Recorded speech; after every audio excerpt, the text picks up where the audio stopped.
Politeia número 4. Otra forma en que hacemos la ciudad. ¿Cómo hacemos ciudad? Y esta yo diría que es un tanto históricamente reciente, relativamente reciente. La frontera como utopía creativa. Un espacio-tiempo de ruptura de límites hacia nuevos valores. Y voy a meter esto. Dice una parte de la psicología. Yo doy clases a estudiantes de arte, entonces un tiempo me puse a investigar qué se ha dicho sobre cómo se produce un individuo creativo. O sea, qué sucede accidentalmente o deliberadamente para que se produzca un individuo creativo. Entonces, por ejemplo, hay un concepto que se llama enantiodromia, que significa unión de contrarios. Se lo voy a traducir así bien, de una manera un tanto práctica. Se dice que cuando un individuo, una mujer, un hombre, ha tenido un balance de poder político en la familia, o sea que mi madre no se achicó, ni mi padre se achicó, sino que cada uno no eran seres codependientes, sino cada uno era autónomo.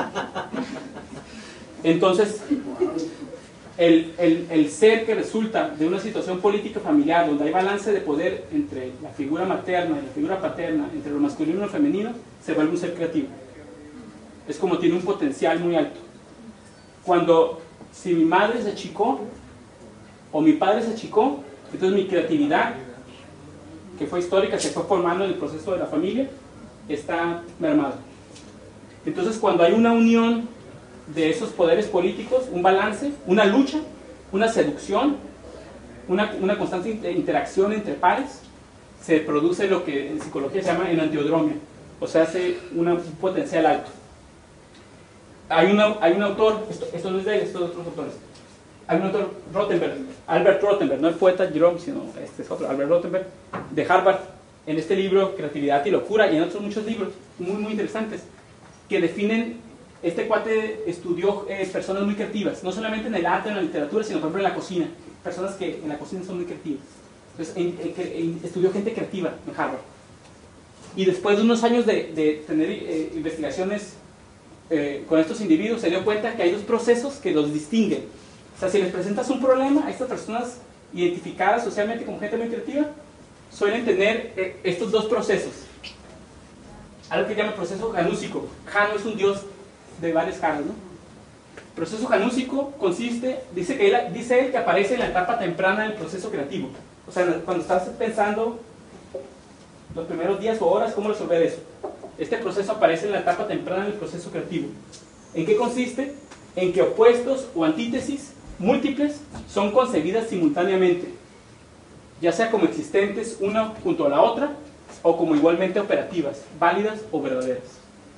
Se hace que, por ejemplo, tienes dos soluciones al mismo problema y que esas dos soluciones dices, no sé cómo van a ir juntos, o sea, no sé cómo voy a resolver este edificio, porque estas dos ideas se oponen, pero algo va a salir de ahí. Entonces, el proceso janúsico, por ejemplo, un tanto como, bueno, para no irme hacia atrás, ustedes lo van a recordar en su imaginación visual, como lo de el caballo de Troya, ¿sí? O sea, hay un proceso janúsico, dos seres contrarios, concebidos antítesis, uno junto al otro, como igualmente operativos, válidos o verdaderos. O sea, hace Tijuana como un proceso janúsico. ¿Ya le agarraron la onda? Y el proceso homoespacial, que también aparece en la gente creativa, según Rothenberg, que consiste en la concepción de dos o más entidades distintas, que sin embargo ocupan el mismo espacio, una concepción que conduce a la articulación de nuevas entidades. Y él en su libro pone una imagen un tanto torpe, pero bueno, es un psicólogo. Él explica visualmente los procesos creativos así, ¿no? Dos imágenes contrarias, antitéticas, opuestas, unidas. Esto es lo mismo que Lautréamont y los surrealistas hablaban, el encuentro de un paraguas y una máquina de coser en una mesa de disección. O sea, maravilloso es el encuentro de un paraguas y una máquina de coser en una mesa de disección.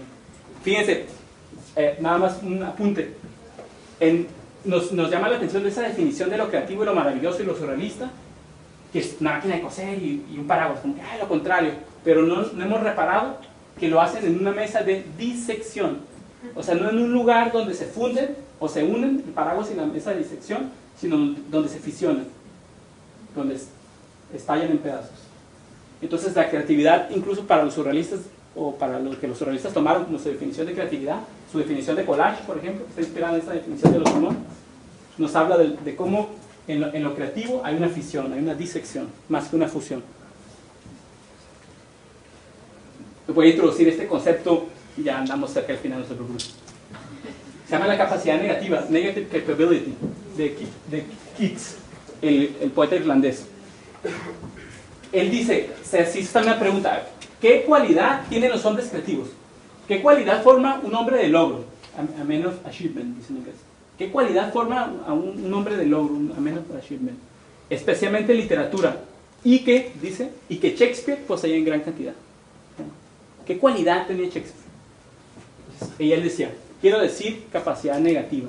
Esto es, cuando un hombre es capaz de estar en incertidumbres, misterios o dudas, sin afán irascible de encontrar hecho por razón.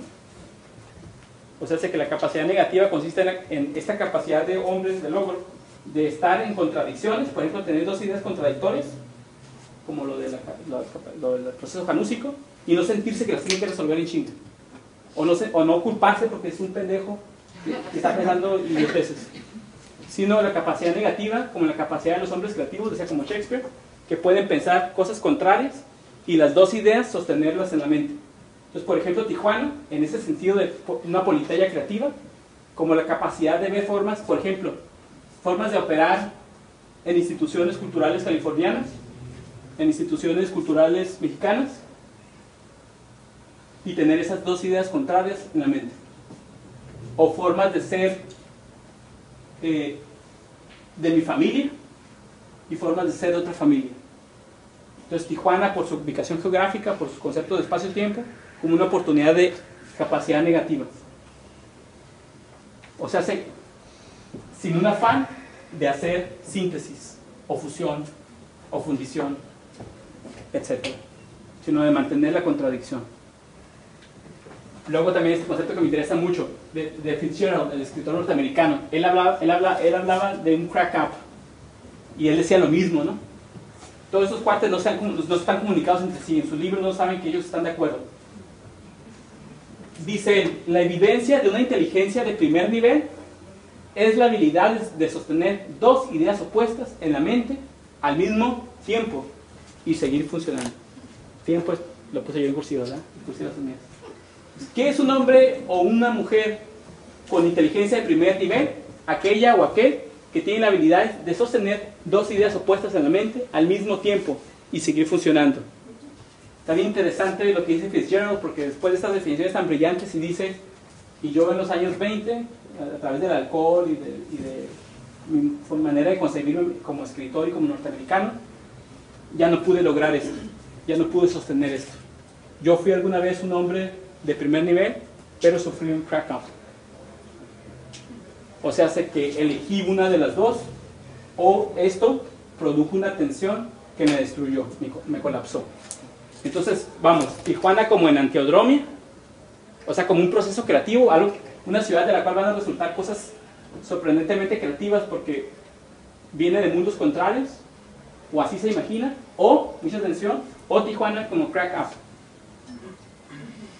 Como una ciudad que no pudo sostener las contradicciones y que, por ejemplo, ante el temor de una de ellas que podía representar un avance y una muerte del ser actual, eligió la otra, la más tradicional, y entonces se destruyó como proyecto creativo.